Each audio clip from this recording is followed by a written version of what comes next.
Hello दोस्तों, आज हम शिक्षक भर्ती परीक्षा के 2023 के क्वेश्चन पेपर को सॉल्व करेंगे, जिसमें 30 क्वेश्चन है बाल विकास एवं शिक्षा शास्त्र का। पार्ट 1 का है। पहला है, खाली स्थान में बालक मुख्य रंगों की पहचान कर लेता है। एज दिया गया है और किस एज में बालक जो है मुख्य रंगों की पहचान कर लेता है, ये हमको ये बताना है। तो इसका राइट आंसर हो जाएगा 5 वर्ष। अगला है, बुद्धि के बहुकारक सिद्धांत के प्रतिपादक है। बुद्धि के बहुकारक सिद्धांत के प्रतिपादक है ऑप्शन सी, थार्नडाइक। क्योंकि देखो, मैकडूगल जो है मनोवृत्ति के सिद्धांत के लिए जाने जाते हैं। टर्मैन जो है आईक्यू के जो है मापन या बोले कि आईक्यू के स्केल के लिए जाने जाते हैं। और वहीं पे देखें हम लोग बर्ड को, तो बर्ड भी जाने जाते हैं बुद्धि के जो है पदानुक्रम सिद्धांत के लिए। अगला है, सृजनात्मक शिक्षार्थी वह है जो a creative learner is one who is. Creative learner जो है किसको बोल सकते हो आप? पहला है बहुत बुद्धिमान, जो बहुत बुद्धिमान है उसको क्रिएटिव लर्नर बोलोगे। या फिर परीक्षा में हर बार अच्छे अंक प्राप्त करने के योग्य, पार्श्व चिंतन और समस्या समाधान में अच्छा, ड्राइंग और पेंटिंग में बहुत जो है अतुल्य। क्रिएटिव लर्नर जो होते हैं वो लकीर के फ़कीर नहीं होते हैं, वो होते हैं आउट ऑफ द बॉक्स, मतलब रचनात्मक होते हैं, जो कई तरह से सोच सकते हैं, कई प्रकार से सोच सकते हैं। वो होते हैं सृजनात्मक जो है लर्नर। तो यहाँ पे राइट आंसर हो जाएगा पार्श्व चिंतन और समस्या समाधान में अच्छा। अगला है, खाली स्थान अधिगम अक्षमता में शामिल नहीं है। कौन सा है जो अधिगम अक्षमता में शामिल नहीं है? तो डिसकैलकुलिया, डिसलेक्सिया और डिसग्राफिया, ये तीनों जो है लर्निंग डिसेबिलिटी में शामिल है। इसका राइट आंसर हो जाएगा मानसिक विकलांगता, मेंटल डिसेबिलिटी। मानसिक विकलांगता, इसको जो है लर्निंग डिसेबिलिटी में शामिल नहीं किया जा सकता। अगला जो है, विद्यालय की संस्कृति निर्माण में सबसे प्रमुख भूमिका होती है किसकी? तो विद्यालय प्रमुख की, स्कूल हेड की। अगला, समवस्थ शिक्षा में हमेशा अभिप्रेरणा देनी चाहिए। समवस्थ शिक्षा मतलब सबको साथ में लेके चलना, चाहे बच्चा बुद्धिमान हो, मंदबुद्धि का हो, विकलांग हो, कैसा भी हो। समवस्थ शिक्षा का मतलब ये है कि सबको साथ में लेके चलना है। तो इसमें मोटिवेशन जो देनी चाहिए वो है पॉजिटिव, सकारात्मक। इसका राइट आंसर हो जाएगा सकारात्मक अभिप्रेरणा। अगला है, एक शिक्षक विद्यार्थियों से सामाजिक मूल्यों को विकसित कर सकता है। कब, कैसे कर सकता है? तो आदर्श रूप से बर्ताव करके, ऑप्शन सी। कि जैसा टीचर होगा वैसे ही विद्यार्थी उसको देख के सीखेंगे। अगला है, समूह से शिक्षा द्वारा खाली स्थान दूर किया जा सकता है।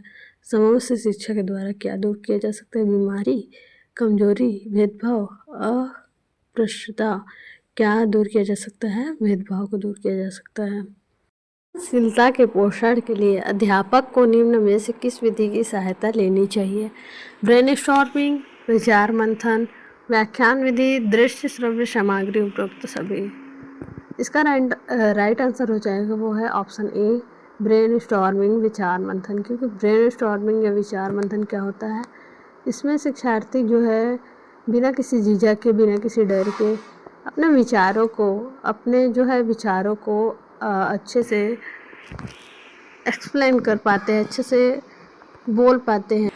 इसमें विद्यार्थियों को बिना किसी डर झिझक के अपने विचारों को जो है आगे बढ़ाने की, उत्पन्न करने की, या नए नए विचार सोचने के लिए प्रेरणा मिलता है, उसको मोटिवेशन मिलता है कि वो नए विचार कर सके। तो ब्रेनस्टॉर्मिंग ये एकदम पॉजिटिव और राइट आंसर है इसका। अगला है, बच्चों में सीखने और सुनने के लिए अधिगम का कौन सा माहौल सही है? तो सीखने के लिए और सुनने के लिए बोला जा रहा है, तो ऐसा कौन सा माहौल है? तो शिक्षार्थियों को ये छूट देना, क्या सीखना है, कैसे सीखना है, ये इसका राइट आंसर हो चुका है। Giving freedom to learner to choose what to learn and how to learn. कैसे पढ़ना है और क्या पढ़ना है, ये बच्चों को छूट दे तो क्या होगा? ये अधिगम माहौल अच्छा होगा सीखने के लिए। जबकि अदर ऑप्शन को देखें तो क्या है? एक लंबे समय तक निष्क्रिय होकर सुनना। किसी क्लास में कोई बच्चा बैठा है, पढ़ रहा है, क्या कर रहा है, वो केवल सुन रहा है। तो क्या वो कुछ सीख पाएगा? क्या अधिगम का ये माहौल सही है? नहीं। अगला है निरंतर गृह कार्य देना। रोज़ जो है बार बार उसको होमवर्क देना। तो क्या केवल यही चीज़ जो है अच्छा माहौल है अधिगम के लिए? नहीं। सीखने वाले द्वारा किया गया व्यक्तिगत कार्य।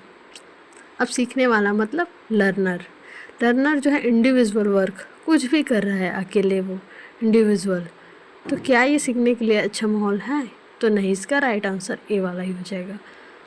अगला है बच्चे का किस प्रकार का विकास विद्यालय और शिक्षक द्वारा प्रभावित होता है? विद्यालय और शिक्षक के द्वारा प्रभावित होता है। तो ये मानसिक, सामाजिक, सामयिकात्मक, ये सभी इसका राइट आंसर हो जाएगा। एक बच्चे की बुद्धि लब्धि अगर 90 से 110 के बीच है तो वो है सामान्य बुद्धि वाला। कि प्रखर बुद्धि देखिए, उत्कृष्ट और प्रतिभाशाली, ये 110 के ऊपर वाले को बोलते हैं। एक बच्चे की वृद्धि और विकास के अध्ययन की सर्वाधिक अच्छी विधि कौन सी है? वृद्धि और विकास का अध्ययन करना है तो यह विकासीय विधि, डेवलपमेंटल मेथड। ठीक है। समस्त शिक्षा की प्रमुख समस्याओं का कारण क्या है?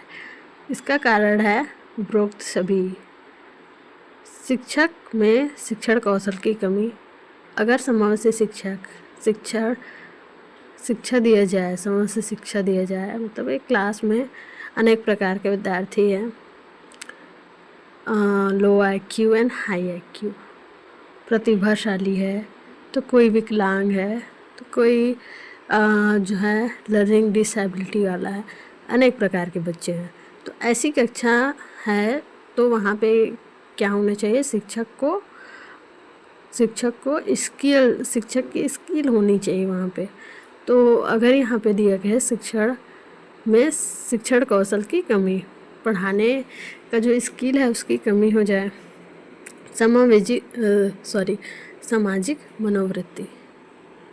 सामाजिक मनोवृत्ति पाठ्यक्रम, ये सभी जो है इसको प्रभावित करते हैं।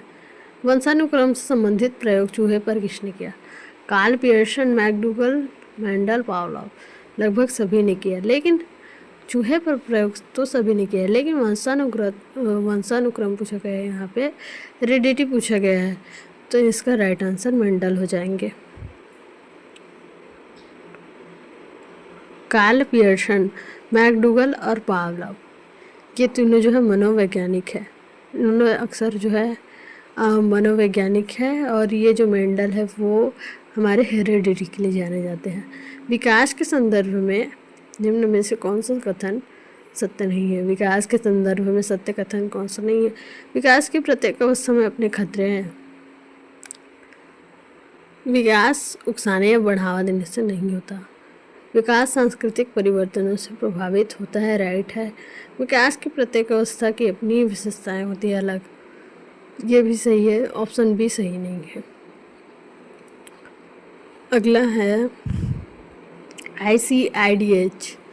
ICIDH का पूरा नाम क्या है? इसका पूरा नाम है international classification of impairment, disability and handicaps. Right answer है बी, क्षति, अक्षमता और निःशक्तता का अंतरराष्ट्रीय वर्गीकरण।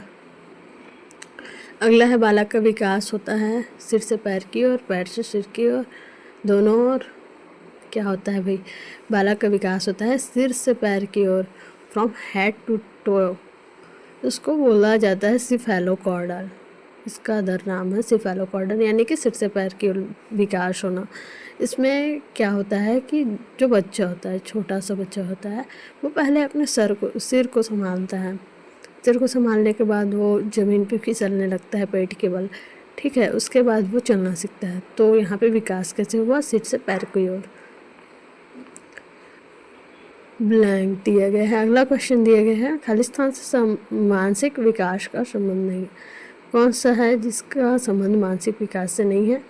शिक्षार्थी का वजन और ऊंचाई, ये तो मानसिक विकास नहीं है, ये है केवल वृद्धि, शारीरिक वृद्धि। NCF यानी कि राष्ट्रीय पाठ्यचर्या 2005 की रूपरेखा कौन से दृष्टिकोण से सहमत नहीं है, मतलब असहमत है? तो यह है शिक्षक को ही केंद्र बिंदु मानना। शिक्षक को केंद्र बिंदु मानना ये एनसीएफ 2005 की रूपरेखा में नहीं है।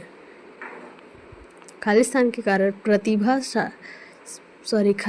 कारण प्रतिभाशीलता होती है। टैलेंट इज ड्यू टू मनुष्य सामाजिक कारकों के कारण, आनुवंशिक, वातावरण, अभिप्रेरणा। तो इसका क्या हो जाएगा?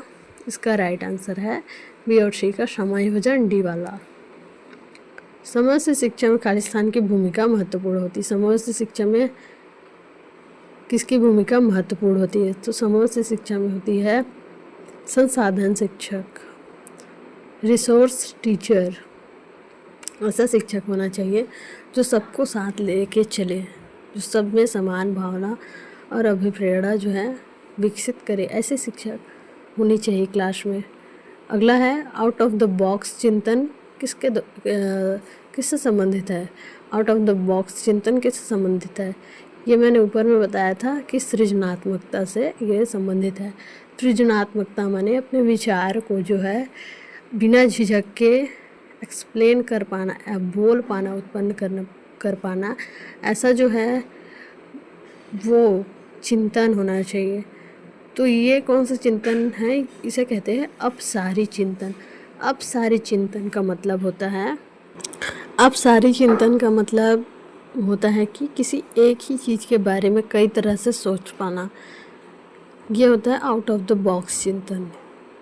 वैगोत्स्की ने बाल विकास के बारे में कहा। वैगोत्स्की ने कहा बाल विकास के बारे में क्या कहा है कि सामाजिक सांस्कृतिक सिद्धांत है ना वैगोत्स्की का। तो यह जो है संस्कृति एवं आनुवंशिकता के कारण होता है, तो नहीं, यह सामाजिक अंतरक्रियाओं के कारण होता है। ये इसका राइट आंसर हो जाएगा। समस्त शिक्षा में शामिल है, क्या शामिल है? शारीरिक रूप से बाधित बालक, मानसिक रूप से बाधित बालक, सामाजिक रूप से बाधित बालक, उपरोक्त सभी इसका राइट आंसर हो जाएगा।